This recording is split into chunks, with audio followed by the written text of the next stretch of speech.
And we are live. Hello and welcome to the audio-only edition of Hex Therapy Live. I'm your host, Maddie ALLin, and we're flying under the banner of SuddenWealth.health today, which is a special playlist that I set up for you that can guide you through some of the pros and cons of becoming suddenly wealthy through Hex. And I know we have a lot of millionaires out there and soon-to-be millionaires in the audience that have invested in Hex either a long time ago or recently and are really excited about the all-time highs. And I'm really excited too.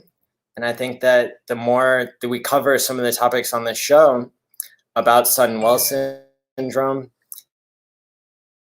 and about all the different therapy skills that people can work into their lives once they kind of lose the obligations that they have in order to do their normal grind and then free themselves up to be able to follow their dreams, to help other people, or to live the lifestyles of the rich and famous. So what I think a lot of people are not ready for is to be billionaires or to live in a world that is overflowing with abundance. And that's going to present specific challenges and opportunities to people. And so I think that's what we can talk about tonight. So with that being said, I'm really excited to be coming to you in the deepest voice possible. And let's get started with Hex Therapy.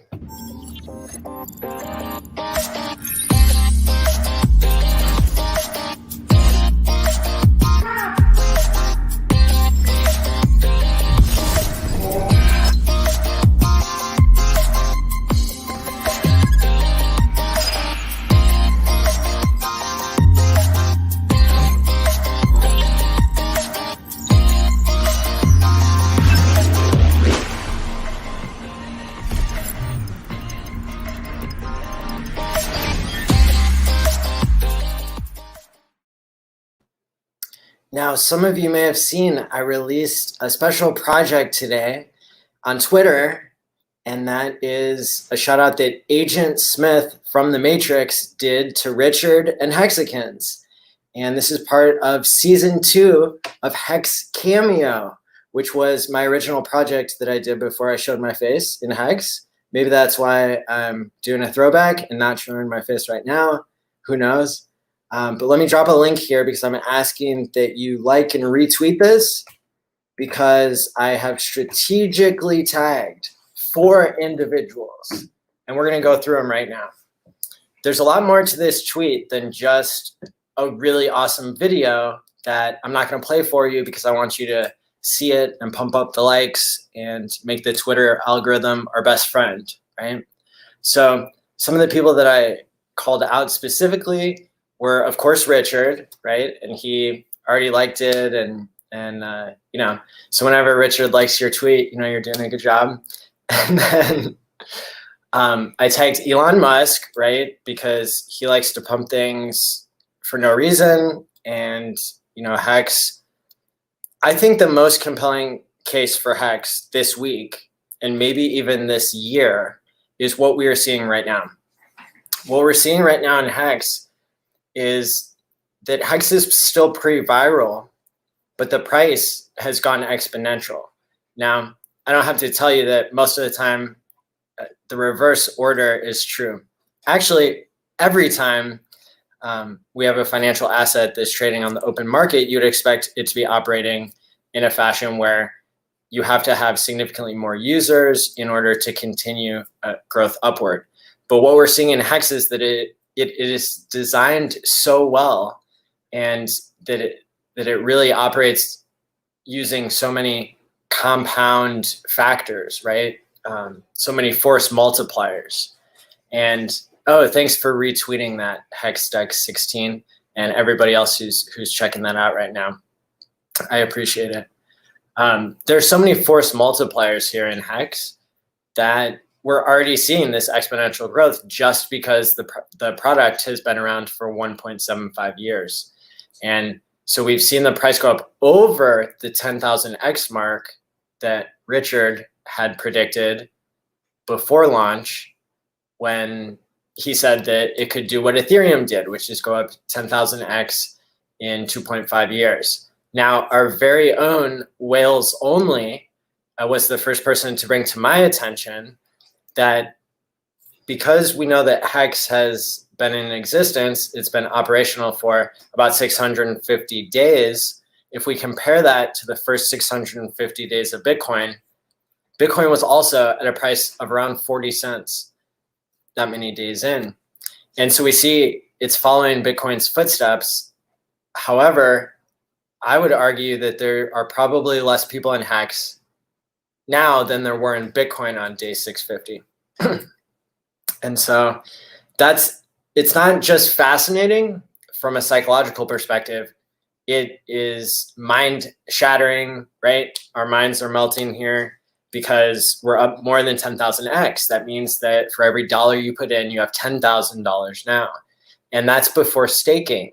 Remember, the purpose of staking is not just to earn interest, which is great, but it also saves you from yourself. It allows you to force yourself to delay gratification, to have basically the behavior of saving programmed, something that's immutable, something that you're able to, a plan you can stick with, right? And that does relate to Hex Therapy and sudden wealth syndrome, because part of the mental burden that happens in sudden wealth syndrome is, when people are obsessing over what their next step should be. And so we see that still here in Hex for people who have liquid bags, which I'm not going to say is a good or a bad thing, right? People who are holding, like myself, 1 to 3% liquid, we're still, we're flexing our muscles that it takes to not sell. But thank God we don't have 33 or 50 times as much pressure on us having 100% liquid bag, right? And so that's a good thing to keep in mind, to keep it balanced there and to really know what's right for you. For some people, having a little bit of, let's say, adversity or a little struggle, right? It's a blessing to have the struggle, right? To not sell. But when we see the price more than double in a week, right? Or when we see the price go to its 13th double now, officially, now that we've hit 46 or 47 cents, it's getting pretty extreme. So even if you're dollar cost averaging out with a really, really small percentage of your portfolio, then, you're still continuing to have a really big bag, maybe compared to the salary that you used to live on or the amount of money that you used to live on. Or you might be brand new in Hex. And I know I have been able to onboard some of my close friends and walk people through. I've been able to gift people Hex, and they can see my confidence in the product. They can see that I'm finding a balance, that I'm excited, I'm operating from abundance, I'm, living a purpose-driven life. I'm doing everything I can to be my best self, right? And so one of the things that I really think that one of the points that I've gotten to, and every person in Hex is going to reach, different checkpoints, I think, mentally in their journey, and everybody's journey is going to be their own. I think I've started to realize now that really we are kind of gatekeeping ourselves when we don't admit how good Hex is. I always knew that Hex was good. I always predicted $10 by the end of the year, but I never expected us to not be viral and to have 50-cent Hex, to not be viral and have 10-cent Hex. The reason I know this, because I wrote down my predictions very early into the, 3 to 6 months into the project. I wrote down my predictions, and it was nothing close to what we're seeing now. But that's okay, right? People can update their worldviews, and we can, we can acknowledge too that our silly meat computer brains have a lot of trouble understanding exponential curves and exponential growth. there are lots of kinds of exponential growth. Simply doubling at a steady rate is a form of exponential growth. But then there are also forms of exponential growth that go up to many, many exponents, right? Which are force multipliers on themselves. And so that's what we're seeing in Hex. And, you know, Richard talking about $1 million Hex. I mean, yeah, eventually, someday, if it remains immutable, right? But right now what we see is that more and more billions of dollars are getting time locked. And one of the things that I've observed and kind of, you know, my set of predictions, and I know the Quant Gang jokes that, you know, that I can tell the future and everything. I take that as a huge compliment. Because I do spend a lot of time trying to predict and trying to understand why. As somebody who's, you know, worked in behavior change and who has worked in neuroscience and has worked in a mental health clinic, right? Like, I find it really useful to know how things work, to know what the underlying mechanism is of change, right? And I think so really when it comes to economics and when it comes to social psychology, when it comes to game theory and understanding the incentives that, you know, more or less cause people to act in a certain way, right? That's what a theory is, or game law, as it were, right? It really just depends on how much noise and how much variability is in the system. And in fact, that is one thing that I specialized in when I was in graduate school. I specialized in understanding variability, which is a really interesting topic because you have your signal and you have your noise, right? And so an example of that would be like Richard created a Telegram group as a think tank for Pulse Chain, right? And there were only so many people who could be invited to discuss the game theory and to make contributions there, right? And so he wrote that the point of this group was, and basically the only rule was high signal to noise ratio. So he didn't want people asking him every different question. He didn't want people discussing the weather or discussing the price. He wanted people discussing what are the mechanics of what will make Pulse Chain the best base layer crypto in existence, right? Because we know Hex is the best store of value because literally it's the first crypto to monetize the time value of money. You know, storing value over time, that's the point of money, right? And the other ingredients to get to be the world reserve money or the world reserve currency, as it were, over time is really you need people to believe, you need people to experience, right? And you need people to do that over time, right? So those are, in my opinion, those are the requirements for what money is. And I'm not sure what weight I would give each of those, but so we're gonna unpack all these threads that we're opening up. So when we talk about Richard creating that Pulse Chain group, he was looking for high signal to noise, right? He didn't want other topics being discussed. He didn't want other topics being mixed in because we were all there to focus on and concentrate on one topic. That was how to review all 60,000 projects that have been tried on Ethereum and other base layers, and to understand what worked and why, what has already been proven in the wild to be able to escape analysis paralysis and get a working project launched to beat Ethereum 2.0 to market. And I'll tell you, I was doing some sends in the past couple of days, trying to get my friends onboarded. You know, I was letting people, you know, work with me in order to make sure that they could get their crypto without paying these excessive gas fees, right? For just doing a swap or just doing a send. And so it's obvious that the crypto space as it is broken. It's obvious that it's centralized, right? So people who are trying crypto now, they actually aren't experiencing what crypto could be, even with the technology that we have today. And actually, I saw that when a new technology came about called e-cigarette. And in fact, a lot of the tobacco companies, they went and bought up these cheap e-cigarette companies and then pumped ineffective products on the market in order to trick people into thinking that they had tried it.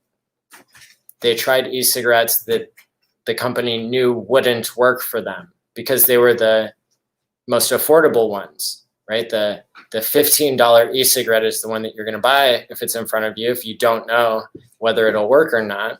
If you've heard mixed reviews from people you know, you're gonna try the one that's most accessible to you, the one that's closest to the cost of a pack of cigarettes, right? And then you're going to think that you've tried it, and you're never going to try the $25 e-cigarette that actually does work. And you're never going to know because there's too much noise in other people's experiences. So there are enough people, and they haven't put their finger on why it doesn't work. And so people get misled, right? And in business or in government or in conspiracy theories, right, that's called a psyop. That's called a psychological operation. When you trick people into thinking that they've tried something, I mean, you could have a different type of psyop. It's basically just using a form of psychology, psychological tricks to influence what people are thinking, a form of inception, if you will. Maybe that's what's happening in crypto, or maybe that's just the natural state of things, right? It doesn't work until it does. And that's what we're going to see with Pulse Chain. Richard announced today that they have overcome the second major barrier that they had in implementing the code. I've had a lot of people ask me, when is Pulse Chain going to launch, right? Because they're curious, because they're excited, right? And because they know that I keep up with this kind of stuff. And, you know, I always tell people, well, it's going to launch, you know, when the time is right. And that's something we've seen, not just metaphorically, but also, you know, directly from Hex and from our experience dealing with products that Richard makes. You know, we've seen it in his Rolex collection. You know, timing is important to him, right? Monetizing the time value of money. There's a reason why Richard is able to call the tops and the bottoms of the crypto market to the day. And he's not necessarily going to tell you. But what you are going to realize once you hear somebody reading between the lines is you're going to realize that there's a whole nother dimension to what we're doing here in the Hex community. Because because we do have Richard speaking in code.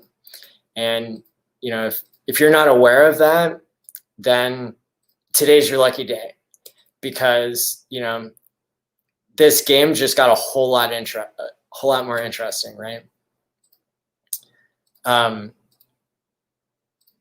So there are going to be a lot of examples of this, and a lot of them I think I'm going to probably save for my stream with Blaze tomorrow, because I know that we're going to have some really interesting discussions as we pick apart each of the different observations that we've had about, you know, Richard's behavior, his psychology, and his genius, right? But I think the best example to start with, just to give you a concrete example of what we're talking about, is Richard's price calls. How did he call? Okay. It's beyond a shadow of a doubt, you know? The jury is in, you know, this is with full conviction that I can say that Richard is the one who makes the tops and the bottoms. And we don't know if he does it with bots. We don't know if he does it with much more simple trading strategies. Maybe a sophisticated understanding of macro trends. Maybe it's all the things that he lists whenever he talks about factors that give him more confidence. But in some ways, I think that is misdirection, because if he really does have full control of delaying gratification, and if his story does check out that he had millions of dollars before he got involved in crypto, and then he bought in a lot of Bitcoin at $30 and then bought a lot of Bitcoin at $1 and mined full BTC blocks by himself for free, and then he was in crypto for this long, right? If he never sold until he started launching his own products, it's safe to say, especially if he was trading the market, being a market maker, being the biggest whale in Hex. I mean, he says he's not Satoshi. We don't know, right? And that doesn't matter. But at the end of the day, I would believe that Richard could have more billions of dollars of crypto than Satoshi, because Satoshi only kept 1 million coins, right? So that's what, 50 billion, maybe? I don't know. Maybe they're neck and neck. But one of the coins, went up 5 million X. That's Bitcoin. And one of the coins is up about 10,000 or 12,000 X so far, right? And it's designed better. So my point is that if Richard was able to make tops and bottoms himself, then he could have gained a lot more crypto than he started with.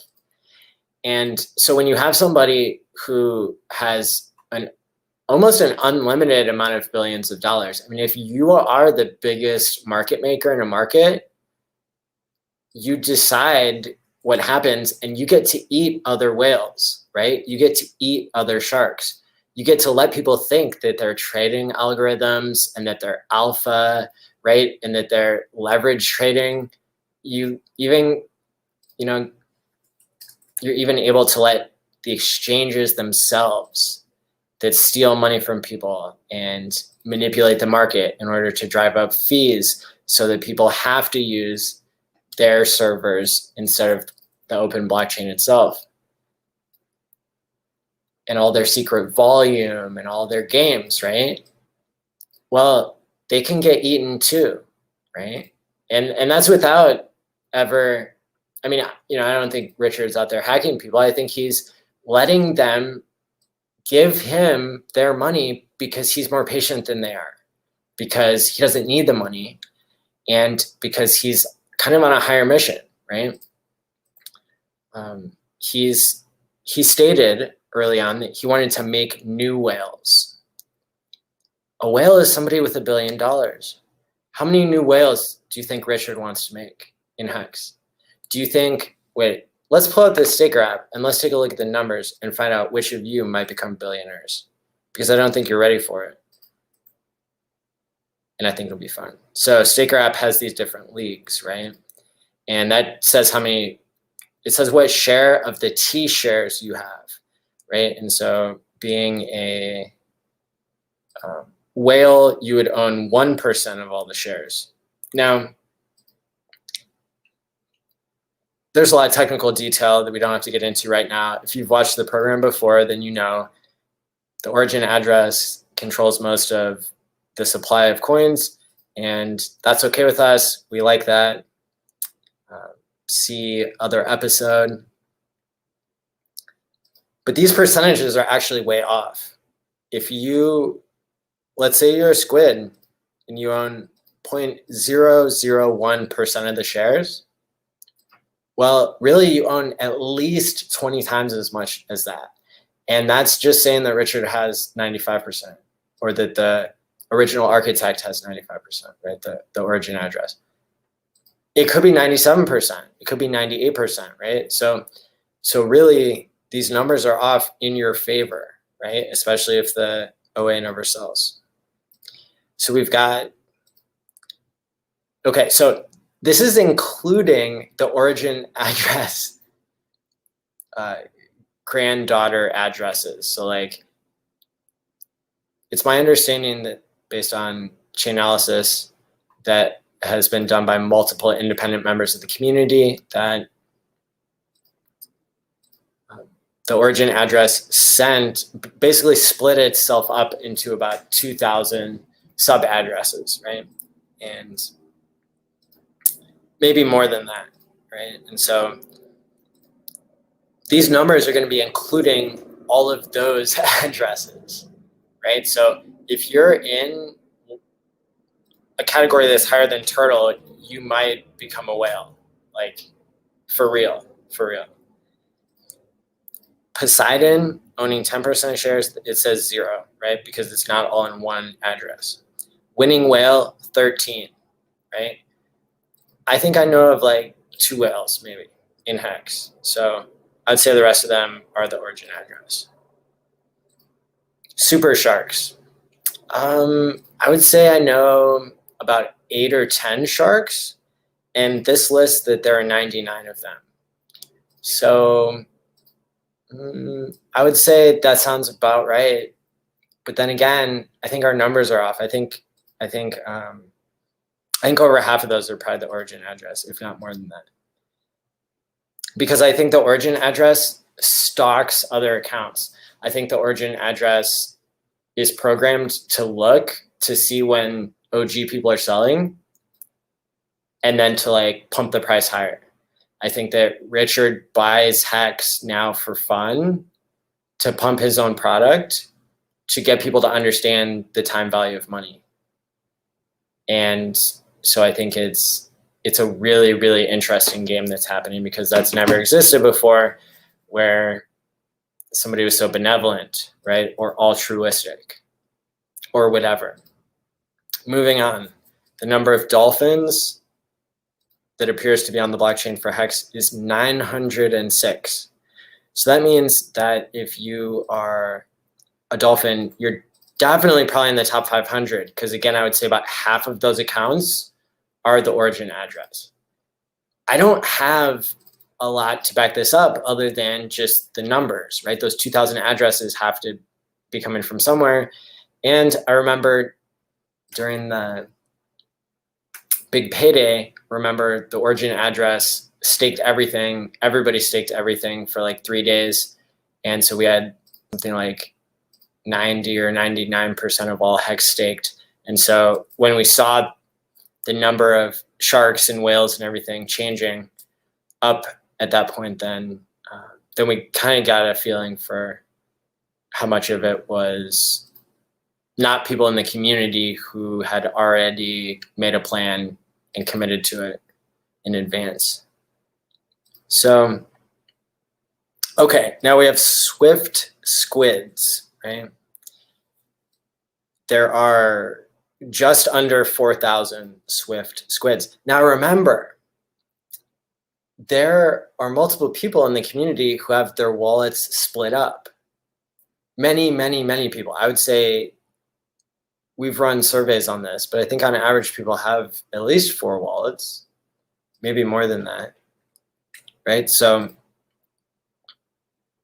cut that number, divide that number by 4.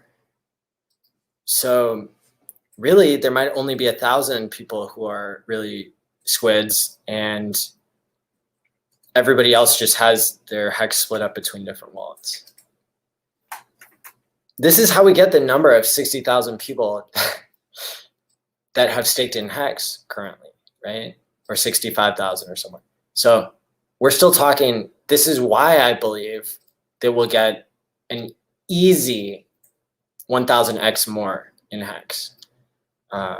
Very easily, because we're having such low numbers, being able to support such a high price, right? So we've got Tinkering Turtles next, owning 0.0001% of shares, supposedly, and there's just under 10,000 of such accounts. this is where I would say there's a lot more real people than maybe half. I mean, the origin address could have split that many times, but probably not. Either way, I'm gonna say if you're a cool crab, you might be a billionaire. I know that's pretty extreme. I should probably make a thumbnail to say how serious or extreme I am. And that's 17,353. Now, remember, these predictions, they're assuming that technology will continue to advance exponentially. And so the price of things will come down and the money will stop mattering as much. Right now, it seems like the world is working on a system where they have to print a lot of money to support corruption. And that's the excuse. And they point to like, oh, look, we printed a bunch of money. Everything still works, right? That's kind of, it's not like, we know that printing all this money and causing people to live in debt and like stressing them out, like, you know, they're trying to say that that's good for people. They're trying to say that that's the only way that society would function. And what I observe in the world today, in the world of mentally ill money outside of Hex, right? In the, you know, the fiat money printer go burr, ad infinitum. What I see is like, so I called up a shipping company today because I've been waiting forever to get a new computer so I could make better content for people, which I love to do. And I knew when I sold the little tiny little bit of Hex that I needed to get that expensive computer. I knew that I was making a sacrifice for the community. I knew that I was selling Hex to somebody who would really be able to value it because I knew the value would go up, right? And so if I ordered this computer like 3 or 4 weeks ago, right, I probably paid like triple, you know, just for the time value, right, of giving up in this price discovery phase, right? But I'm okay with that, right? Because I knew at the time, I knew it was a sacrifice. So I don't count my eggs, right, on something that I never had, because it was meant to create content for people. So needless to say, like, you know, the importance of all that, the sacrifice, you know, I was hoping to get it on time, and it just kept getting more and more delayed, probably because of the gridlock in the world and you know, that which must not be named, and all kinds of legitimate and corrupt reasons. Still very grateful to live in a world where computing exists and I can afford it. But you guys get the picture. So, you know, I left my house for like 15 minutes today, and that's when they delivered it, but then they couldn't leave it at the door, so they disappeared. And, you know, now I'm gonna have to play the same game with them tomorrow. I ended up calling the place, you know, the shipping place, and I really got the impression that the lady on the phone, like, that she could have answered all my questions probably in like 30 seconds. I mean, all I was asking was like, what are my options for holding it so that I can pick it up? Or, you know, what's the time window when it might come tomorrow, right? And I also asked, like, what's the local phone number? I kid you not, it took over 12 minutes for her to tell me that she didn't know the answers to any of those questions. And then she started like contradicting herself. And so she would say like, it would be delivered at a certain time, and then she changed her story, which, like, I'm not even mad. I'm not, like, I'm more interested than anything, right? Because that's just a really odd interaction to have with somebody, to spend 12 minutes, you know, and it's not like I was on hold. It was just some bizarre thing. I think what the woman was doing is she was just pacing herself, literally spending 12 minutes on the phone with me so that she didn't have to talk to 12 different people. She sounded like she was burnt out, right? And so I could have gotten really angry. I could have stomped my feet, right? I could have yelled at the top of my lungs. And I didn't do any of those things, right? Because I approach it with a, with the perspective of empathy and of curiosity and of problem solving. Those are all things that I do with my prefrontal cortex because I take omega-369. Omega-369, it's not just the inflation rate in Hex that gets paid to stakers to hold the price up and pay their future selves and get mentally healthy. It's also the material that your brain needs in order to insulate the electrical wires in your prefrontal cortex, which is the part of your brain that does all the problem solving and, inhibiting yourself from doing impulsive things. And, parenting and healthy relationships, that involves a lot of problem solving, right? And emotional regulation and anger management and all these really cool things that humans can do. They can't be done if you're not getting the right nutrition and if you're not giving your body the right proteins and building blocks. And so that's why it's so important that I ask each of you, to consider, if you're on blood pressure medicine, talk to your doctor first. If not, omega-3 is supposed to be in your food. It's supposed to be in the meat that you eat. If you eat grass-fed meat, your omega-3 is going to be there. If you eat fish, most kinds of fish are high in omega-3. It's there for you. But for a lot of people, they don't eat those things, and then they have to suffer the consequences of having fuzzy thinking all the time and having their emotions triggered for no reason. And, there's going to be a lot of life hacks that we'll talk about over time like this, but this is the one you can act on because it's $5 per month to get it at your local grocery store. And a lot of people in the chat and who I've talked to, they really, they have noticed the difference, that they're thinking more clearly, that they're more in control of their behavior, that they're not, selling the bottoms and buying the tops as much. Nothing wrong with buying the top because then the next top is, going to blow off later on. But you get the idea. People, they're able to start living their best life when they start to realize some of the mechanisms involved in their own quality of life. So I take omega-369. It's made a huge difference in my life, and I hope it does for you too. And a lot of people ask me like what I take. I take 1,600 milligrams per day with food. And I started off with 1,000 milligrams per day with food of just any kind of omega-3. I take Sam's Club omega-369. So kind of getting back on track here, right? I was on the phone, right? And I was on the phone for so long, it made me curious, right? And I realized that this woman, right, who I could totally empathize with, right, who is intentionally gridlocking our interaction, right? She was doing that for her own sanity. She was doing that for her own mental health, right? And at the same time, that was a situation where I know myself and a lot of other people, if we weren't in that right mood or in that right perspective of understanding, we could have let that affect our mood. We could have affected her mood, right? Moods are contagious.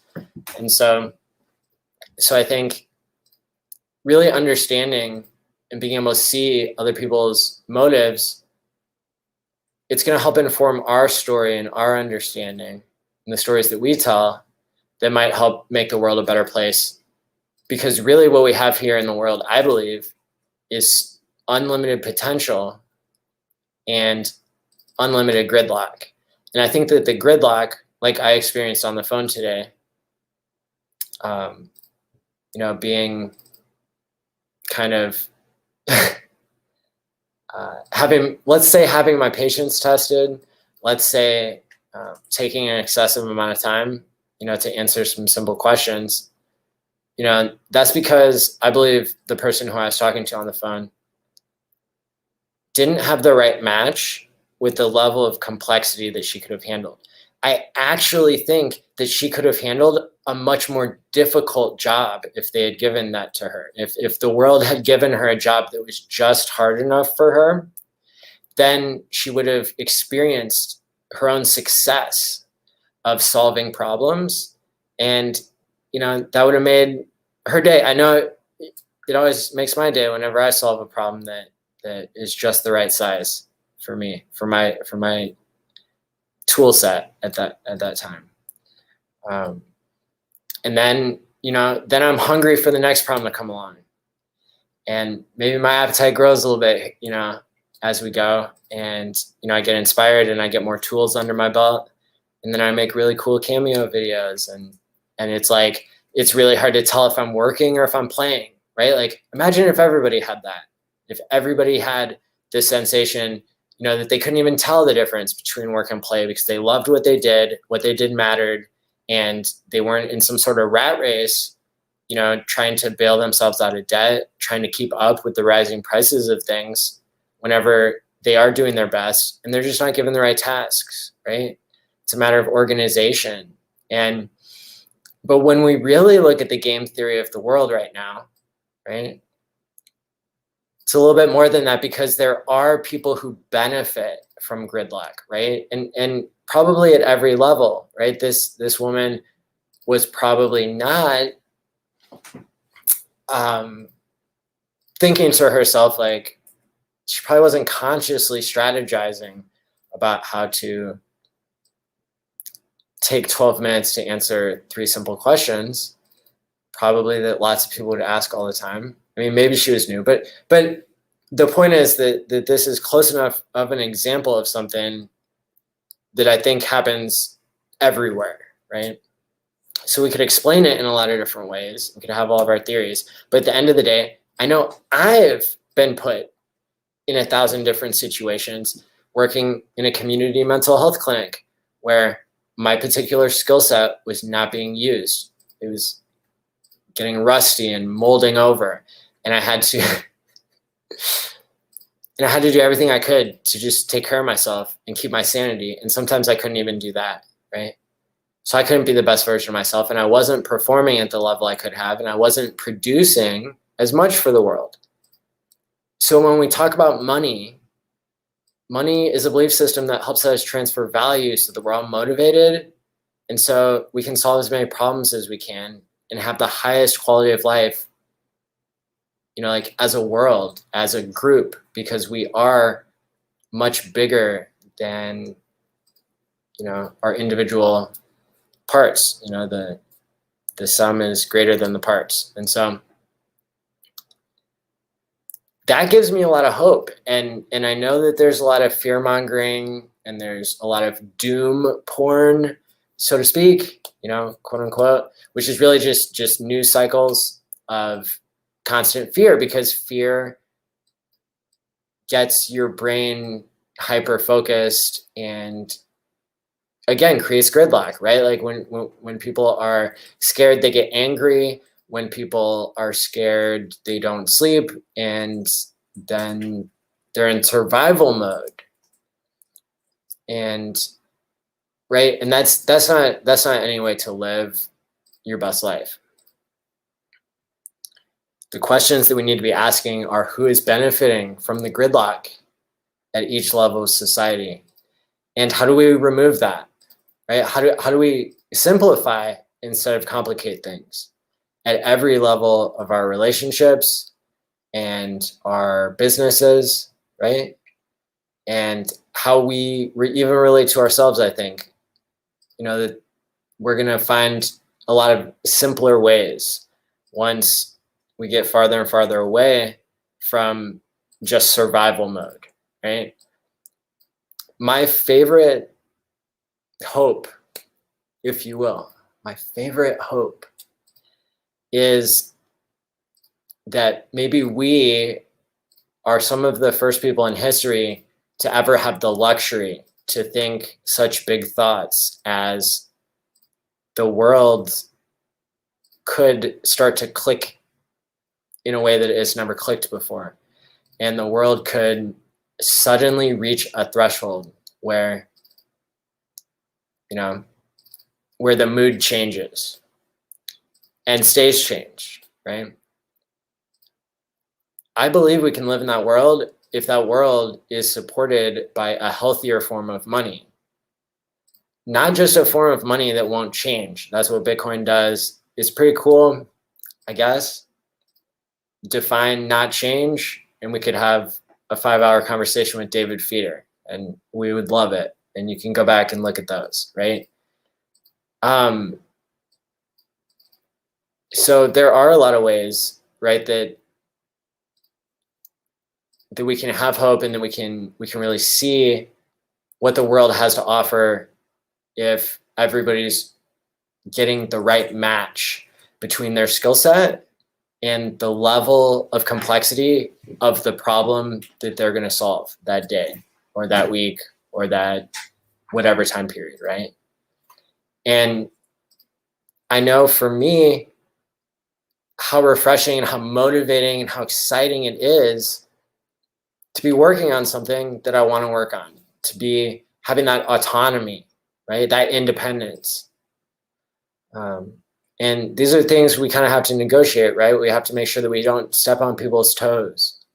We have to make sure that we have good attitudes but I think that a lot of human behavior, I think that like giving somebody a dirty look, and I think crime and all the ills of the world, I think that is not a result of people themselves, but of the environment in which people are forced to operate. Now we see this in a classic movie from the 80s called Trading Spaces. Many of you might be familiar with the satirical take on orange juice futures that occurs between Eddie Murphy and Dan Aykroyd, set in Chicago, Illinois, right, at the Chicago Mercantile Exchange. What happens is Eddie Murphy is someone who's having to live on the streets, who's having to bamboozle and swindle people in order to get by. And Dan Aykroyd is somebody who has been groomed his whole life, lived in the lap of luxury with a silver spoon. And he's starting his first day as a trader, being mentored by these two characters who are funny old guys who are obviously like pulling all the strings and taking bets to see, what kind of little social psychology experiment they can do. So what they do is they gaslight their young executive into basically they throw him out on the street, and then they get Eddie Murphy to switch places with him. And it turns out Eddie Murphy does a great job of predicting the futures market and saving the day in the end, right? And Dan Aykroyd, he learns a lot of lessons along the way too about how to not be a snobby asshole to people, right? And so that's a really beautiful like take on not only human behavior, but also on like what your relationship with money can be. And that all of those things, all of your behaviors and some of your beliefs and everything are really dependent upon your environment. And when I say that, I don't just mean like the objects that are around you, but the people that are around you. Your history and experiences, right? Like how you've been conditioned to your people, places, and things. And so, the world could be way better at making people's circumstances better for them. I'll give you an example. I've been talking about it for 10 months, and maybe I haven't been speaking about it as fluently, right, as I could have been, but we all hit our stride at some point or another, right? So in the description below, which I've totally rewritten for clarity, and before people start sending me 1,000 messages, one tangent is that, yeah, I did rename the conference. Now it's called Hex Conference. Yay! HexConference.com. Where do you get a ticket? You guessed it. HexTicket.com. Cool. Now we don't have to remember pulsehex.com. But if you already bought a ticket, I can already tell you, obviously, it's the same event. We just did a little name change. We've still got all the names in one place. It's all going to go to the same place. Not to fear, right? And you people who bought early tickets are definitely going to be pleased with your past self. That's all I can say. I'm intentionally holding back on how good this conference is going to be, not releasing details that are already set in stone, because I want those of you who are listening the most closely to be able to buy tickets before they instantly sell out each week. So go ahead and get your ticket now at hexticket.com for hexconference.com, right? The other thing in the description below, it's an article that I wrote. And you can find that at its simplified URL, 3gcrypto.com. And the article talks about how I believe that money is only the first application that will be made on programmable money. And that another really cool thing that might even be more valuable than that can be programmed into Hex is behavior change, and what we were just talking about, allowing people to design their environments, to condition them to want to do, to be motivated, and be able to do all the behaviors that they've always wanted. I've had some experience with this, and that's why I know it's possible. And I realize I'm a pretty strange guy, having spent over 10,000 hours studying people's brainwaves and designing mad scientist stuff to show on the screen and to pay people to press a button when they see a positive or a negative expression that's been morphed so many times that it's really hard to tell, right? There's all kind, and I'll break those down. I'll have a special episode where I will just break down all the different mad scientist stuff I used to do. But needless to say, for our purposes today, I had over 10,000 hours of training being a mad scientist with brainwaves. And then I had over 10,000 hours of training working with people in real situations as a therapist, having people tell me their deepest, darkest traumas, having people, come to me because I gave them hope, because I was that's what I was trained to do. Give them hope, that their depression, their ADHD, their anxiety, their substance abuse, right, their anger, and all the different things that were making life extra hard for them, extra unbearable, right? Their mood problems, right? All that stuff. Hope was the first ingredient, but then we had to figure out all the things that would work for them. And I can tell you that changing people, places, and things, it's easier said than done. And there are hacks. We already talked about the omega 369. I'm gonna leave it there for that one, but the future will, I believe, involve people paying themselves to change their own behavior. I've seen people get paid $1,000 to quit smoking tobacco cigarettes. Hundreds of people, and they never thought they could do it. They had the right tools. They had the right incentives. The game theory was there. It only took one mad scientist in the entire Midwest, right, to help these hundreds of people quit smoking. And if his story got told, I've got an article that'll come out about that too. If these stories, they can get told and people can find the right tools for them, then they will solve their own problems en masse. And things like the internet, right, that have become surveillance tools and advertising tools will be able to fulfill their higher purpose, right, which is to allow people to communicate ways to make the world a better place that actually work, that are concrete, that people can understand. right? And so what we're going to do in Hex as a community, I hope, if you're with me, is we're going to cut through a lot of the noise. And we are going to go to just about every city in the United States, and we're going to have a Hex meetup. We're going to get on stage, and we're going to tell people our ideas. And I think those ideas, they're going to make a lot of sense. And I think that a lot of people don't even know that they're going to be joining this tour, and that this tour is going to take the center stage. It's going to take the spotlight. I think it's going to be newsworthy. It's going to be more than newsworthy. I think it's going to be the type of movement that people need right now, right? And I want to shout out something special to those guys who have already started the tour.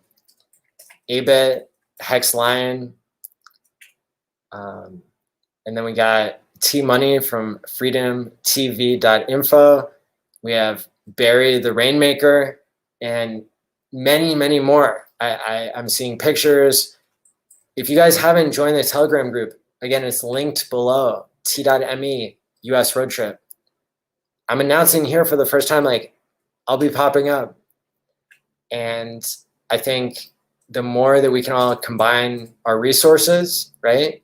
So message me if you have something special you can do for this tour, which, by the way, that's going to end at the conference. So I think everything it's going to really come into play. Today I announced at hexconference.com a little bit about how to become one of the speakers at the conference. We want to be able to include everybody, and we've got some clever ways to do that.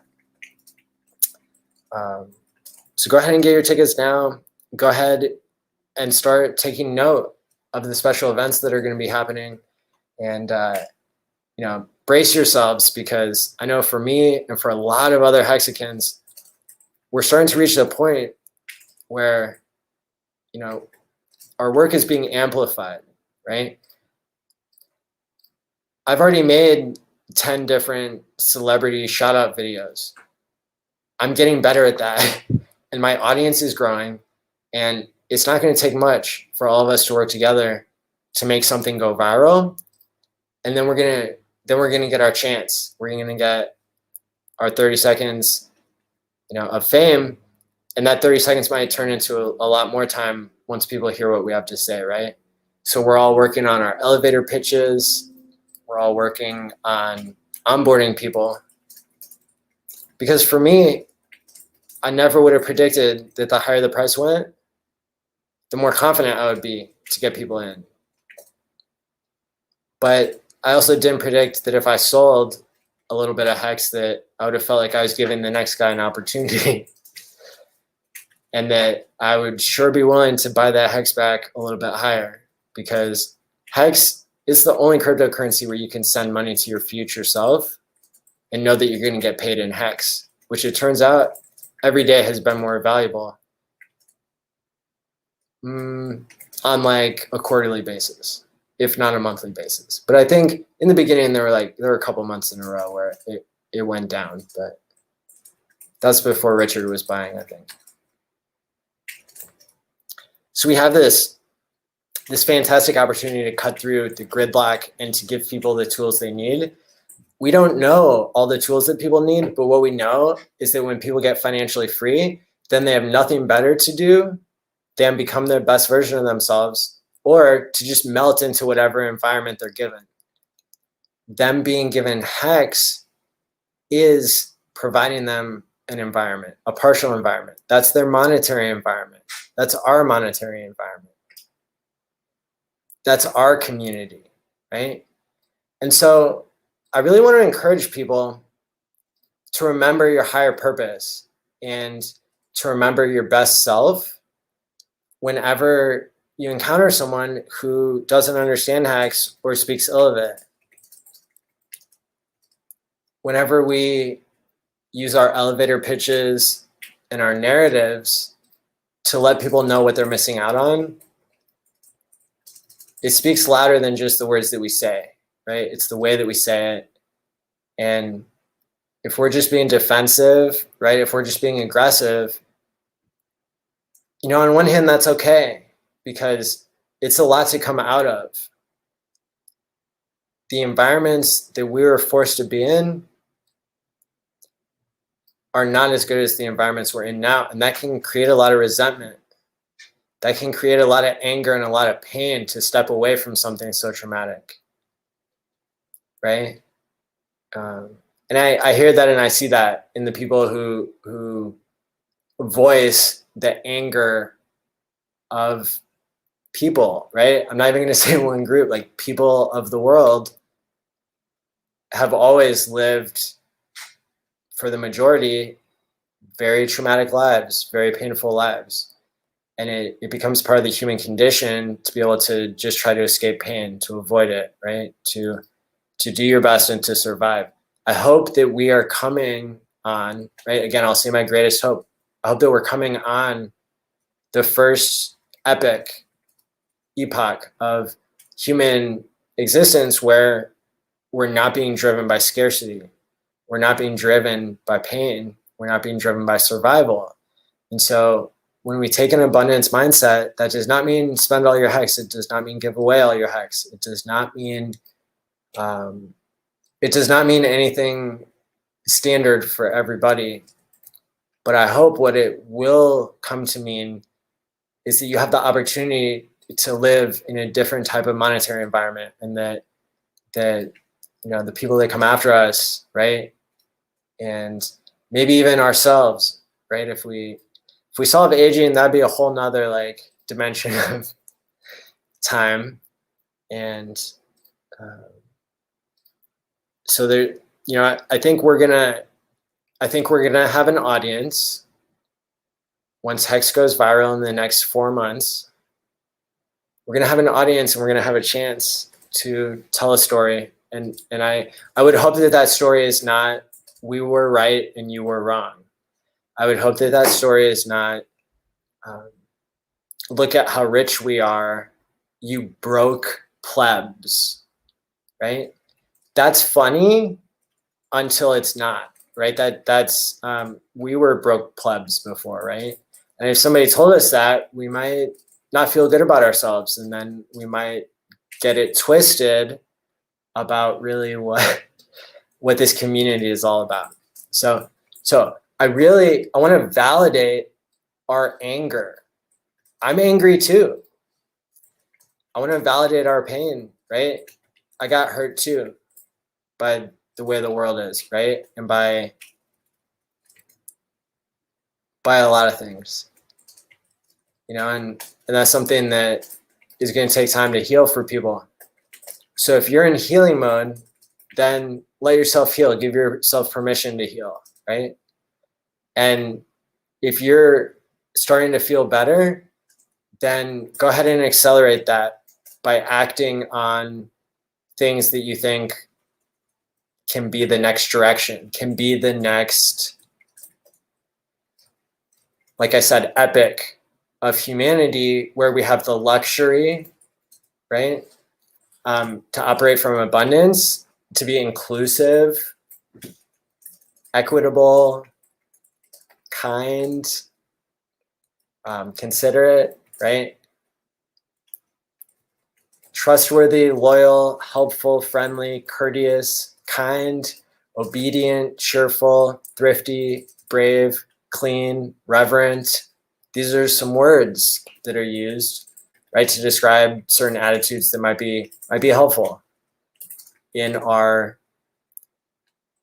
cooperation, in our collaboration as people who are woke. I'm not sure if that's I'm not sure if that has too many connotations, but people who have been lucky enough, right, to be in the environment where the YouTube algorithm picked you to show Richard to first, right? And now we'll be lucky if people show me or show you, right? If the algorithm, helps other people to find, to be lucky enough to have the fortune to buy your freedom, and then to have time to think about what you're going to do with the rest of your life. That's scary. It's a scary thing, but I'm here to tell you that it's going to be okay. And that I know who you are, right? and maybe I just have an idea. Maybe I don't know who you are, right? But a lot of the people that I met in Hex, you know, they all had something in common, and I'm not gonna try to put that into words, but I think if you've ever been at a Hexagon meetup, then you know exactly what I'm talking about. So this is our greatest hope, I think, is to collaborate, to work together, to find systematic ways to allow people to have the right challenges and the right problems for their skill set, so that the level of complexity that each individual is working with is the perfect match. And then that would remove a lot of the gridlock, which scares the shit out of everybody, I know. But why not give it a go? You know, it could be a pretty good experiment, and I'm willing to bet that after about 5 seconds of living in a world with less gridlock and not more gridlock every step of the way, I think that we'll all instantly know exactly what type of world we want to create. So hope that's easy enough. Let's see. Thank you everybody for watching. I would love it if you hit the like and subscribe button. We're almost at 4,000 followers. Can you believe it? I'm so excited. Let's see. Oh, okay. I said I was going to wrap up all the threads that I started. And being a therapist for 11,000 hours gives me like a weird skill of being able sometimes to play the tape back in my head of everything that's been said recently. So I will oddly go back to one of the earlier topics where I said, I was telling you about the Matrix tweet. And this is the Agent Smith. You may have seen him in Lord of the Rings. He's actually a really cool actor. He doesn't like to promote himself that much, so he doesn't have a Twitter account. There's a fan that created a Twitter account for him, but then they said that it's not him. Anyway, this is the Agent Smith. Now, if you're a super fan of The Matrix, then you know that the Matrix trilogy, you know, it included a couple of different films where it featured this actor as Agent Smith, and then Agent Smith like got sucked into a vortex or something. Now, when The Matrix Reloaded or quadrupled or whatever it did, they came out with another version that was on a different storyline, and then they had a different person playing Agent Smith. Also in the animated series they did too. But this is the actor you recognize. This is the one you know. This is not Sheldon from Big Bang Theory.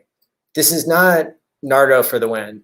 Although we love Nardo for the win, and I bet I know what he's going to go for Halloween this year, I just want to make it really clear, because I know a lot of people have been commenting and having a good time speculating as to who's doing the impersonation. It's actually the original character. And so this tweet is full of a bunch of weird stuff, right? So I've tagged Richard, of course, because that's what the video is about. It's a thank you to Richard. It's a commentary on the gatekeeping. And I'm not sure if you've been living your life or if you've been spending all your time on Twitter or on live streams, but you might have recognized that just last night, CoinMarketCap finally listed Hex in the top 5 cryptos. Wow. You know, Richard posted he never thought he would see the day. Well, it turns out that they took it down after a few minutes anyway. I still got a screenshot. I saw it live, so I know that it happened. And I know a lot of other people were celebrating too. This is the best thing possible, right? Because we pretty much know that they've gotten the lawsuit that got sent to them. And I know that Johnny Chaos has spoken on the lawsuit. I know that not everybody agrees with involving the government, right? And that's, you know, that's okay. Our community doesn't have to split up just because, you know, one thing isn't what we agree with. I prefer to focus more on what we have in common and how we can work together to not create gridlock, because then we would be rebuilding the old system into the new one that can be much more simple and much more effective, and can still be gratifying even if we're still delaying gratification too. Anyway, so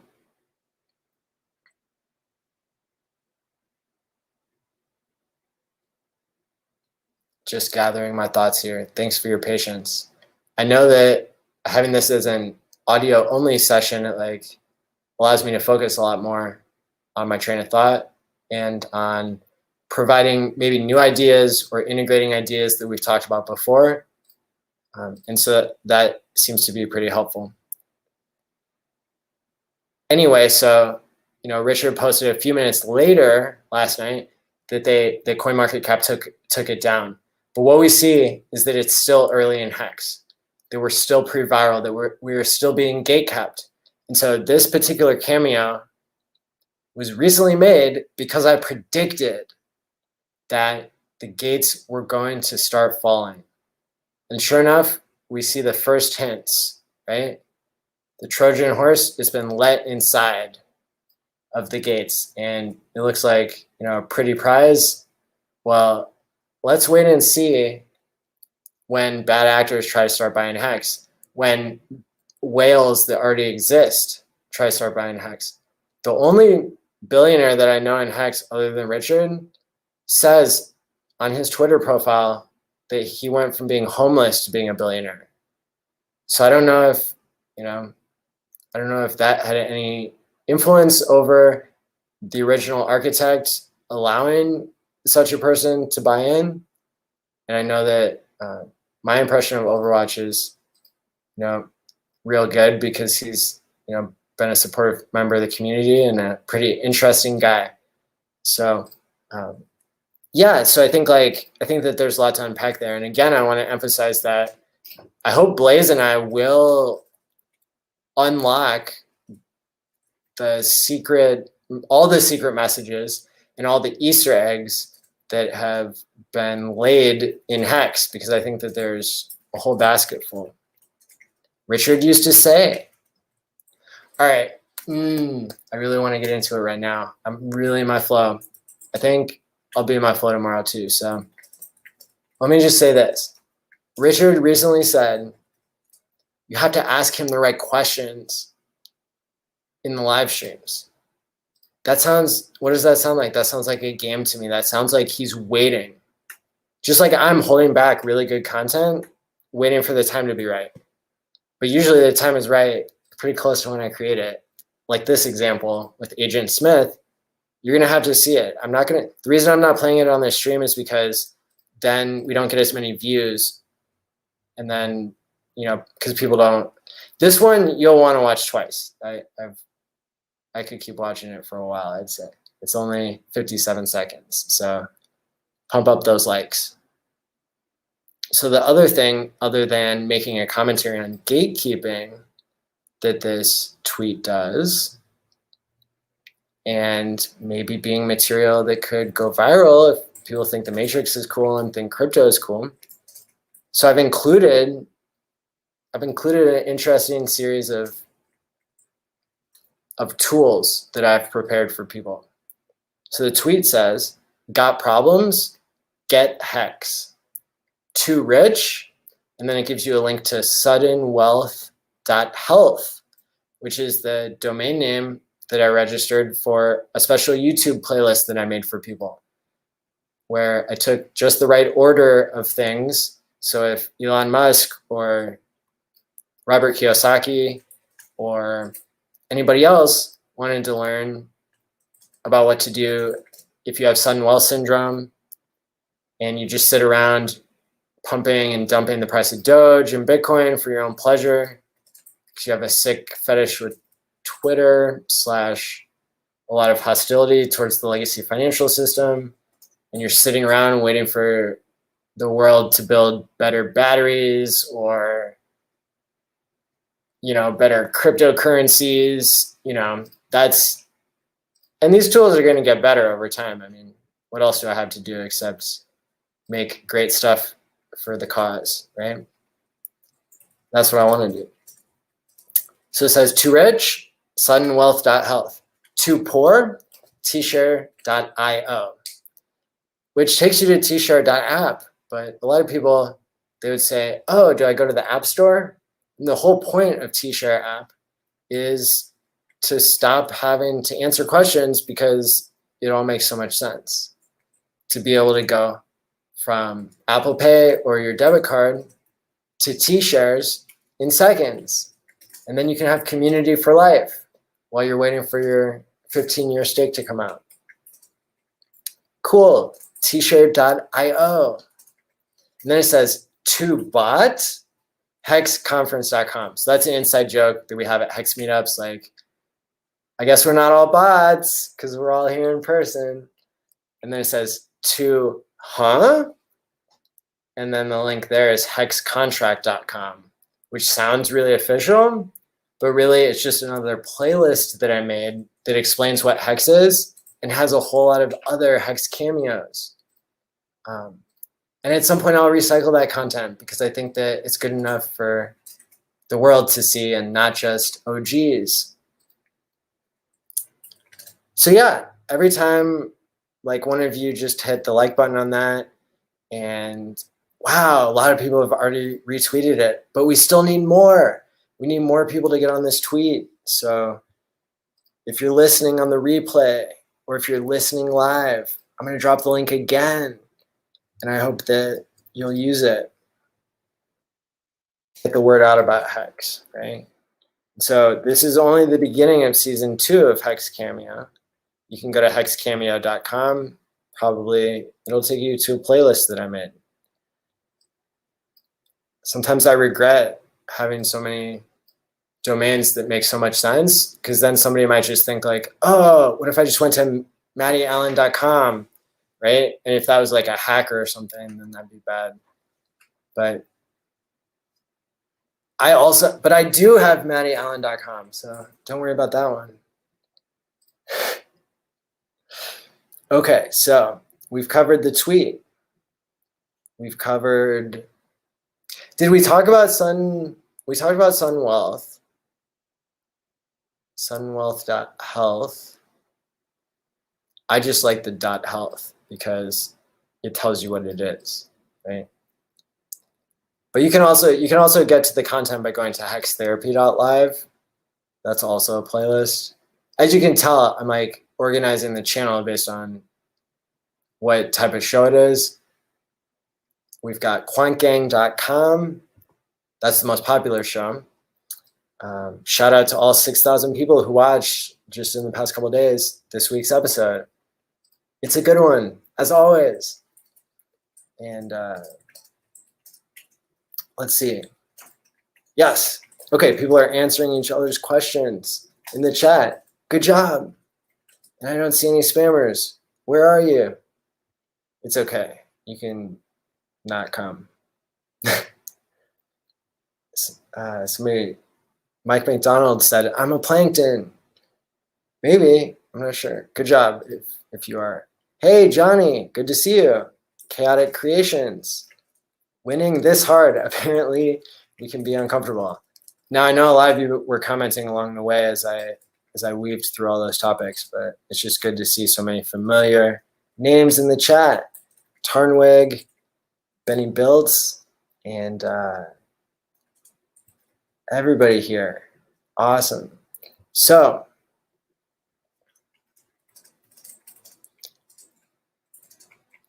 I'm going to I'm going to do a lap again around some of the topics we talked about, because I think it's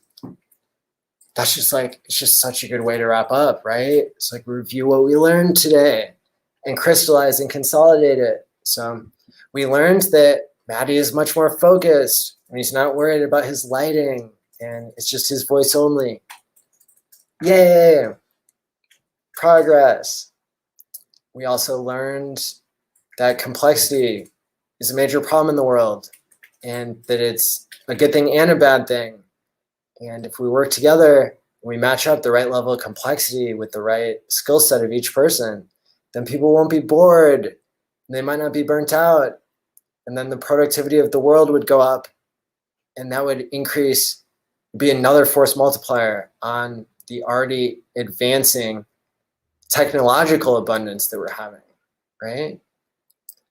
And if you want to hear some great speeches about how Hex can make the world a more abundant place, then go ahead and read the book, The Price of Tomorrow by Jeff Booth, or watch his interview with Robert Kiyosaki or Robert Breedlove or anybody, because he's talked to all the OG Bitcoiners. And all you have to do is every time he says Bitcoin, just replace it with Hex, because that's what he's talking about. He's talking about a technology that is the most immutable, best store of value, and is able to capitalize on the trend that the price of everything should be going down because it's getting easier to make.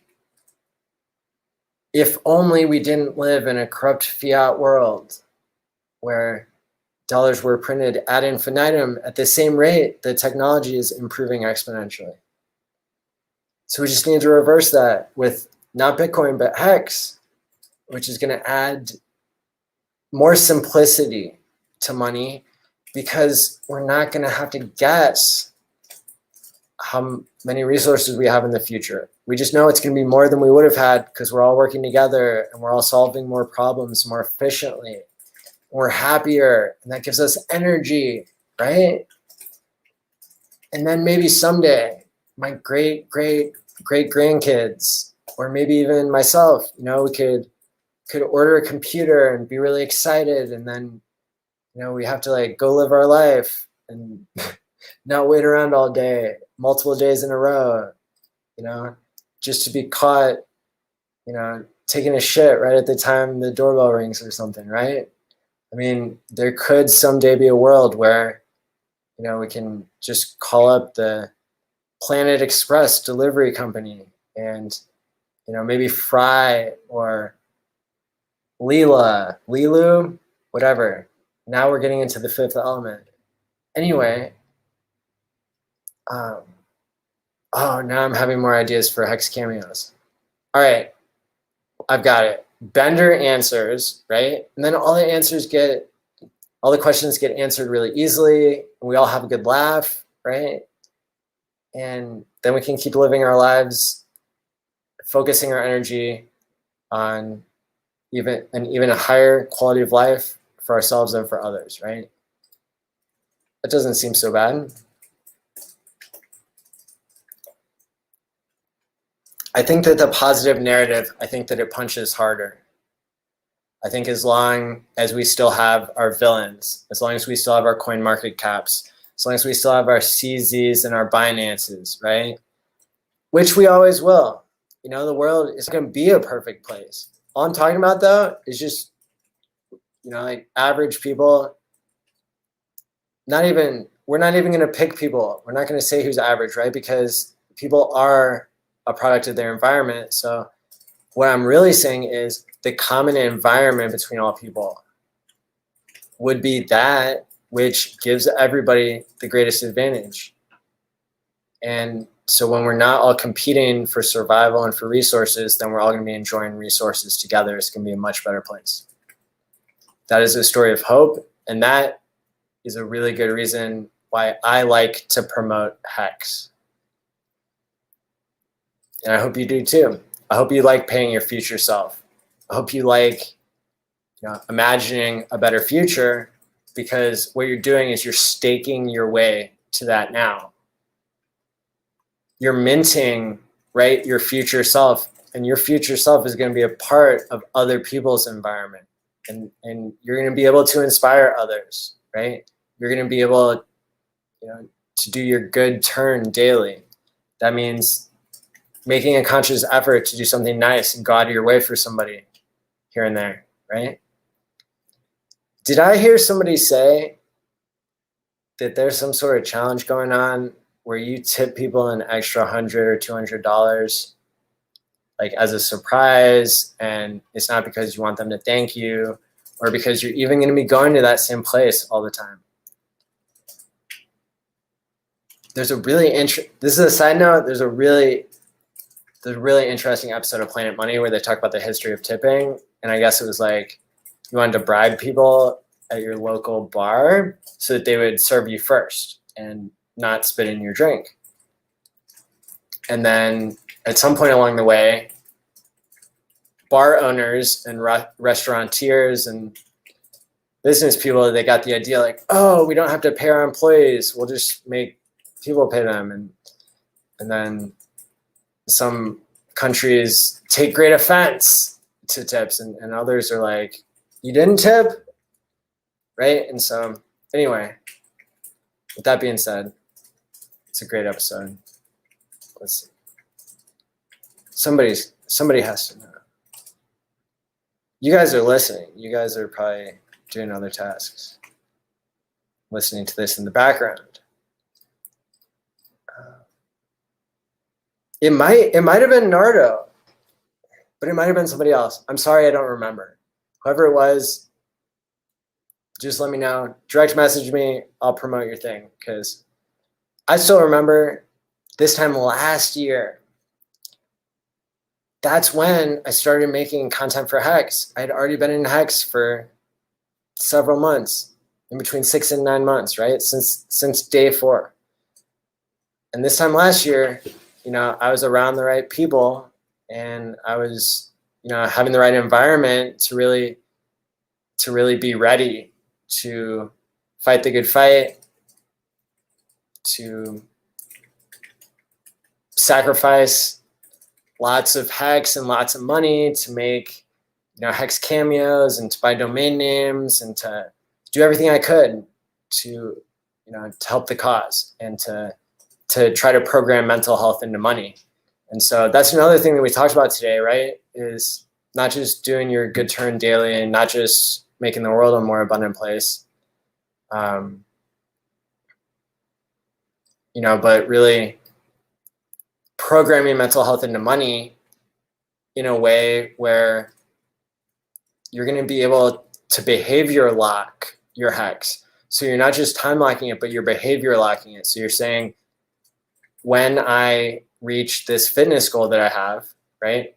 Or this weight goal, or this whatever it is, right? You could just say, I want to get more hours of sleep. And then your Apple Watch or your Fitbit or whatever Oracle solution you have linked up, right? It's going to hold you to that as much as you hold yourself to it, right?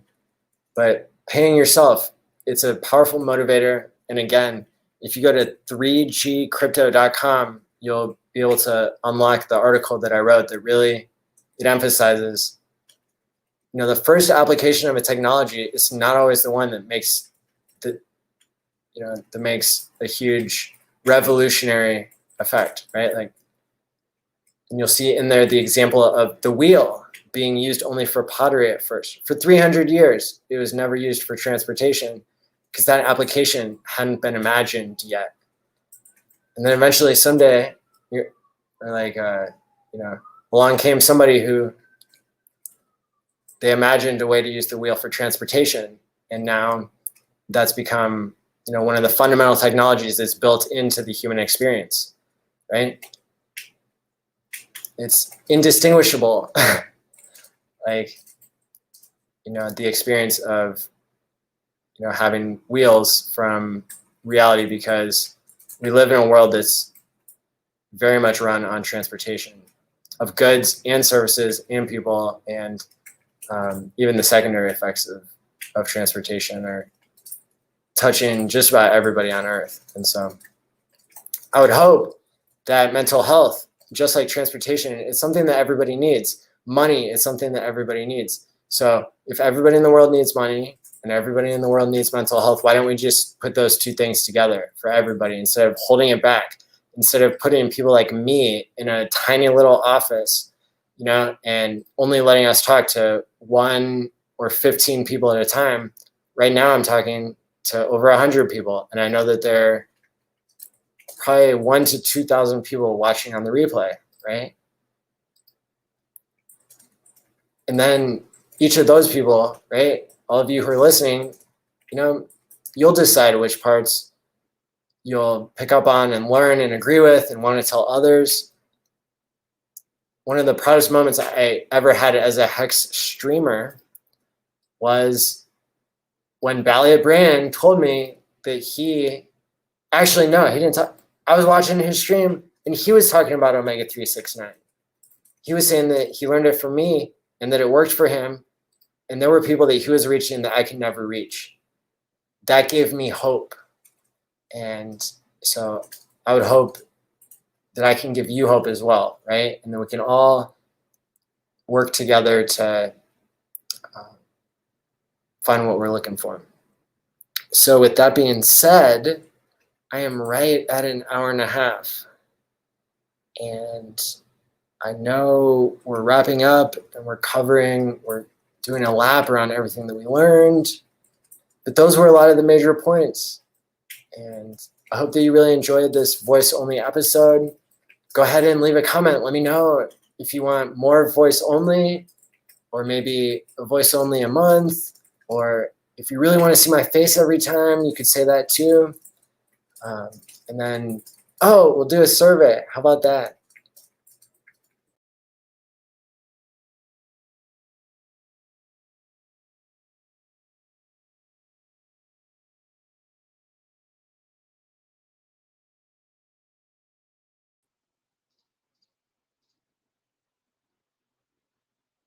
Okay, I've never actually hit the wrong button on the screen before, but I'm glad that everybody's still here. Okay, so we're gonna make a, that's how you know it's live TV. We're gonna make a survey and we're gonna say, should Hex Therapy be voice only or not? And then I'm gonna say, watch this week's episode. Epic episode. How about that? And then it's going to be a poll. And you're going to find this on youtube.com/c/MattyAllin/community. And I'm just going to, Tarnwig says that the algos love surveys. Awesome. Yeah, I think they do too. So I just put that on the screen here for those of you who have been watching the voice waves coming out of my profile picture. And for everybody else, you can just go to the live chat and you can click on the link and you can see all those survey questions we've asked before. And the new one will pop up shortly. So we're going to say voice only is one option. Then we're going to say video and voice. Or we could add a third combination, and that'll be mix it up. And that's going to split the vote, okay? So the results we know are going to be harder to interpret. That's why we have a two-party system, people. So I'm splitting the vote because I don't really want it to be voice only, and I don't want it to be only a video and voice. I want it to be mixed up, so that's why I'm splitting the vote. Now I have biased you with telling you my own opinion, so good thing it's my show. All right. Thank you so much for watching HexTherapy.live with MattyAll.in. Go to allmylinks.com/allin to see all the 50 things that I have for you there. Hit the like and subscribe button. Follow Richard Hart on YouTube, Richard Hart Win on Twitter, and all of the Hex streamers that stream just about around the clock at hexstreamers.com. Follow me at MattyAllin on everything. That's MATI, all in on everything. Follow tshare.app on everything. And stake wisely, my friends. See you next week. See you tomorrow with Blaze. See you on Tuesday for Quant Gang and Thursday for another episode of Hex Therapy. Peace out.